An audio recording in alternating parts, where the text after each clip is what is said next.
Yo, konnichiwa minasan, it's me.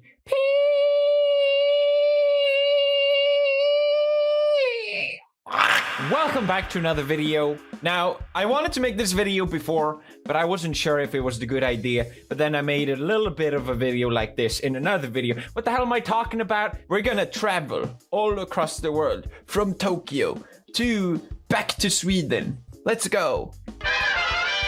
In case this wasn't obvious, or for some reason you didn't know, my core value, I am Swedish. That's right. That's why I'm so goddamn attractive and so goddamn, what's a bad Swedish trait? Cooked. So I grew up in Gothenburg. It's the second largest city of Sweden on the west coast, which means we get all the delicious fish, which is why I like fish so much, because we get the good fish. Over here in Stockholm, bad fish. Over here in Gothenburg, very good fish. I tell you about fish. You wanted me to tell you more about fish? I am becoming extremely Swedish.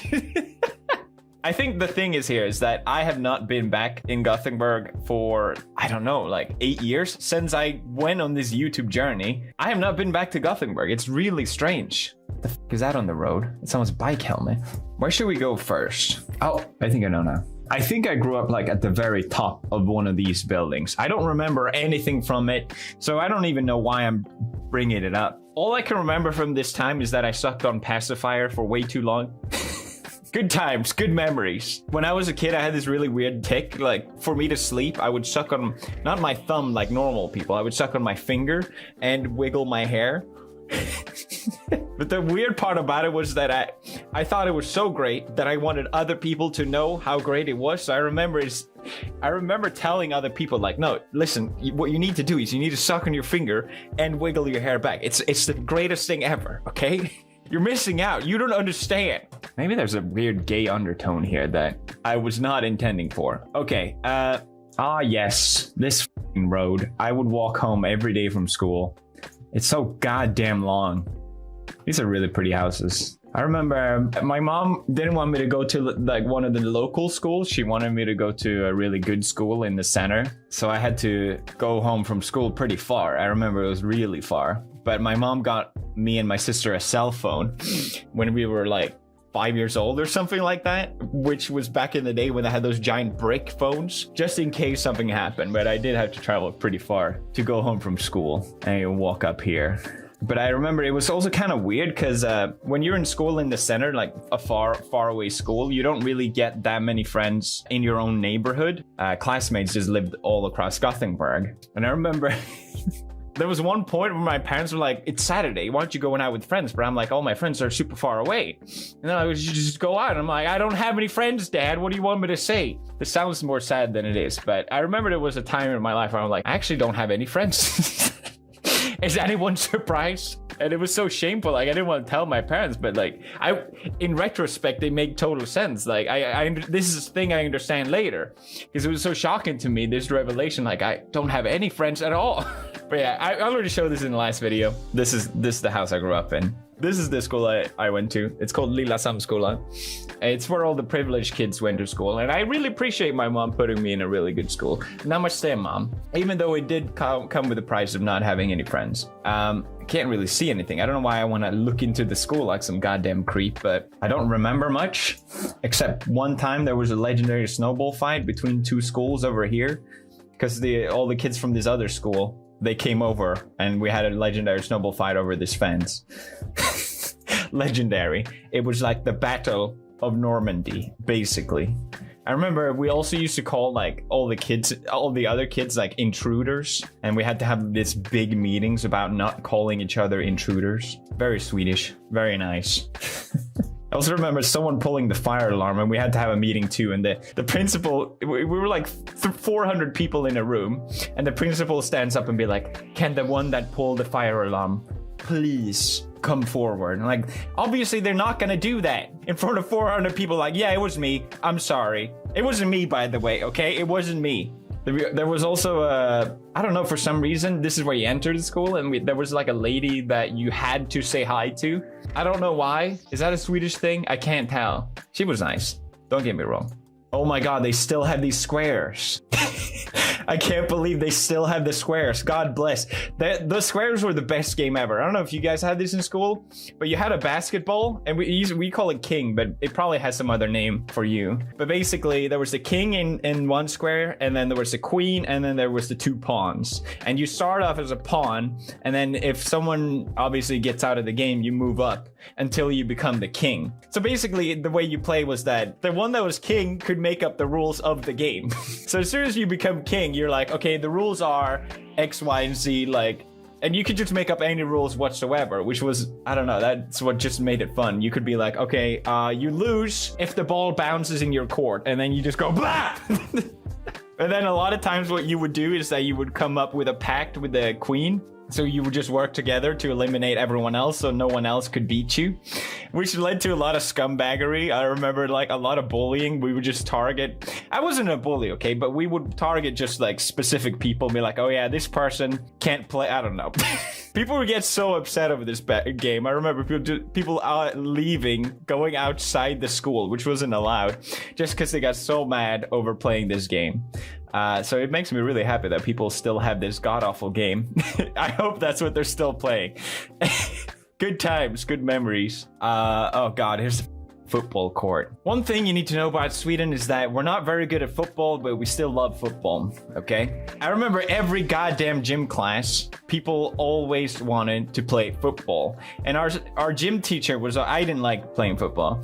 And my gym teacher would always go, hey, who wants to play football this game? Who wants to play football this gym? And everyone's like, yeah, me. And it's just me in the back going, yeah, me, and let's play football. I hated gym class just because we always played football. Any other game, I'm totally fine with.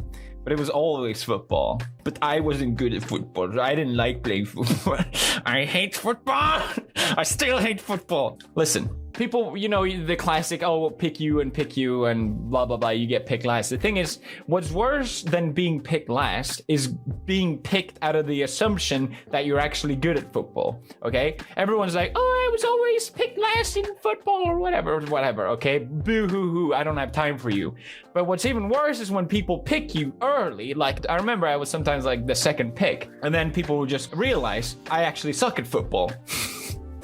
And then they would reinforce this thing that I already know. Hey, you really suck at football. I fucking know. And then you're picked last. Huh? How do you think that feels? It doesn't feel good. I hate football.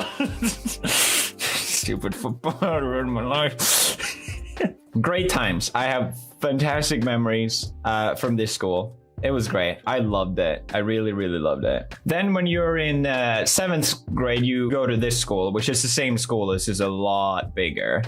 I remember how massive and overwhelming this school felt like when you first started at it.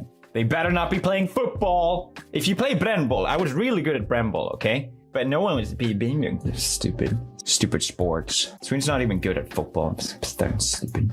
If you are from Gothenburg, I know everyone's judging me right now because everyone hated this school because all the privileged kids went to this school or whatever. Yes, I was. But I also had to work for what I got. Like, we'll get to it eventually. I don't know how much I want to tell you guys. Should we just skip the high school days? They were not great days. Anyway, during my late teens, I really became very introverted. I didn't really care about interacting with that much in school. I just wanted to go home, play video games. I'm sure a lot of people can relate to this. All I really cared about was playing video games. I think that was what was on my mind when I was in school. I just was thinking about what I was going to play when I actually got home from school, and school just kind of felt like a prison these days. And I think a lot of people probably saw me like as a loner type because I didn't interact with that many people as well, because it didn't really bother me to be alone as well at all. I remember some people pointing out like, why are you walking alone and stuff like that. I'm like, I don't know, I don't care. Based on that, it's like I assume people probably thought I was pretty weird.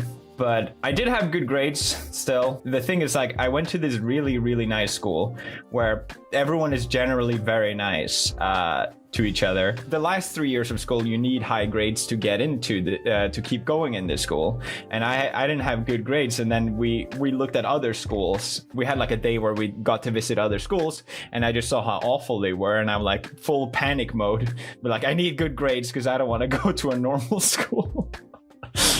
with normal kids, which I don't know if that was good or bad, but yeah, I got into it. Then I got into university. I went to Chalmers University of Technology. Where is it? There it is. Good old Chalmers. Out of all the like forks in my life, I think this is the strangest one to look back on. Because I think my life could have taken a completely different road depending on what, like small decisions, very small decisions would have made a massive significance, I think, in my life, which is kind of scary looking back on. The thing was, when I applied for Chalmers, I actually wanted to study architecture, or maybe I think there's a course called art design or something like that. Like a bit more creative, but still logical type of professions or educations. And I think that really suits me because I think that's how I work. But I never thought I would get in because I think you needed one of the highest averages. Basically, I didn't think I would get in. So I just applied to the same course that my parents went to, which was a little easier to get into, but still really hard, and still a really, really good course. But the thing was, I got way better grades than I thought, and I actually would have gotten into my what I actually preferred to go to. But the thing was, I didn't apply to them as my first choice, because I was like, I should probably just go here. I won't get into the other ones anyway. And I just kind of went with it. I didn't really question it. And the thing was, like, what happened then was I went to this course in Chalmers that I didn't really want to go to, which just led to me eventually just hating it. I couldn't relate to my classmates. I felt like even more solitude than I was in high school. I just felt like a total outcast. I couldn't, just day one, it was just really hard. At this time as well, since I got into this school, my parents were so proud of me that they let me stay in my own apartment as well. I still had to pay rent for it, but I had an apartment at the bottom floor in here. And I would walk to university, and I just absolutely dreading it. Just awful about going. It was definitely I think this was probably the worst part of my life. I got into the school, but I hated it. And if I had quit, then I would basically have nothing going for me. So it was like not even an option. But it also felt like, is this what my life is going to be? I'm just going to have to be around people that, you know, they were nice people, don't get me wrong, but that I didn't really feel like I could relate to at all. You know, I always had a passion for video games or whatever, but it was always like the nerds play video games or whatever. There was a few selected group of people that weren't nerds but still played video games, as in like we would still go to parties and we would still hang out, but in our spare time we like to go to net cafes and like that. But if there's one thing I regret from my childhood, is like I wish I just embraced what I enjoyed is totally fine, and not just like pretend like I'm someone else to fit in a certain group, because then I think I wouldn't have gone into this I don't know, it's hard to say, obviously. I hated going to class so much that I would, instead of just like going to class, I would just walk around and do nothing. It's really weird. I remember it just being the worst part of my life. It was so lonely. I felt so outside and lonely. It was really tough. I gotta say, like, that it was a tough time where I didn't really know what I was doing, basically. Instead of going to school, I bought a computer and stayed home. And that's when I started to make these YouTube videos, because I've been watching other people do it, and I thought, hey, that's pretty cool. I can probably make videos. This was probably back in 2010, I think, 2009 even. I had also applied for another job, just like as another resort. I was creatively related because I really enjoyed doing Photoshop and stuff like that. It just felt a lot more fun and exciting compared to the school that I was going to. It didn't feel creative at all, and I realized that I was actually enjoying a lot more being creative, and that's why I was doing a lot of these Photoshop stuff in my spare time. And I really loved playing around in Photoshop, making artwork and that kind of stuff. And I was getting a lot of joy out of that. And I thought, okay, well, maybe that's a career path that I want to pursue instead. But I think it was between me and another person, and I didn't actually get the job. They told me afterwards that it was me or this person. And I just realized in retrospect, I mean, if I had gotten that job, my life would have gone on a completely different career path, and I probably never would have gotten into YouTube. That's kind of my point. And then when I was hating going to university so much, you know, if I had just applied to my first choice, which would have been a more creative profession or the field of study, I think I also wouldn't have gone down to making YouTube videos because I would have just kept going with that career path. But since I hated doing school so much, I hated this study that I was doing. I felt like I'm in a terrible path. Yes, maybe if I finish this school, I would actually get a great job because it's a really prestigious school or whatever. But I just couldn't get through it. And I felt so incredibly trapped and so lonely. And I'd never interacted with anyone. And I just started making YouTube videos and sheer desperation and hope that I could at least have something else. And obviously it got to a point where I just felt I can't even keep going with, even though I think I had like a couple thousand subscribers, like maybe 15 or 20,000 subscribers, which was, you know, it's pretty small number, but it felt like a lot to me. And I felt like, oh, I can't keep going to this school. I just hate it too much. There's no way. I need to take a year off at least. And then my parents, they obviously weren't happy about this, which is fully understandable. So they said, well, you can't stay in your own flat anymore, which is totally understandable because I've been telling my parents, well, that I was passing my exams when clearly I wasn't. So I had to move back to my parents. And then they told me I had to get a job, and they were basically like, oh, good luck getting a job. You're never going to get a job. And I just went, I'll prove you guys. So I got the first job I could ever get, which was working at this hot dog stand. It was basically like one of these. I would make hamburgers, hot dogs. I would sometimes I would even see like people from my class in the stand. It's like, hey, so you're here now. You're not in school anymore because you're serving hot dogs. That's great. Good for you. But it was strange because at this time I was actually so much more happier because I didn't have to go to school anymore. And even though it was job, I was making money. I was making YouTube videos in my spare time. I was loving it. I was even though I had a smaller channel, the support that I was getting on it was incredible. And I remember, you know, I have this video where I talk about 100 subscribers, and I'm so happy that I got 100 subscribers. And I actually say in the video like, oh, I'm not making YouTube videos to become famous or whatever. And I meant that, but it might seem weird to say that at 100 subscribers, like, oh, I don't want to be famous or anything. It's like, yeah, you have 100 subscribers. But the reason I felt like that because a lot of people treated me like I was going to become really big on YouTube. Ever since the beginning, people were so like, whoa, people felt like I had a special voice, I think at least. And that really gave me a lot of passion and motivation to pursue YouTube, even though my channel was pretty much insignificant. As soon as I played Amnesia, the horror game, in my little flat, this is before I got kicked out, that's when I knew I was onto something, because people just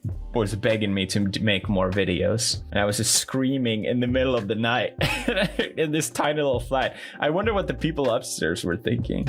Then I got my partnership, so I could make money out of my channel, and I didn't have to work at the hot dog stand anymore. I just been pursuing it since then. It's just like been a journey ever since. It's just insane looking back how my life could be so different, but I'm so grateful I had to have this experience and this journey. That's it. I kind of became a rant about my YouTube journey, but this is where I grew up. This is the city. Then obviously I met Marzia, and we stayed in Italy for a while, but then we decided to come back to, oh, this is so much easier. Now I see. We decided to come back to Sweden to live in Sweden for a while. And I was making money off YouTube, but my channel was still very small. It hadn't blown up yet when I was with Marzia. And so we couldn't afford living in the actual city. It was too expensive.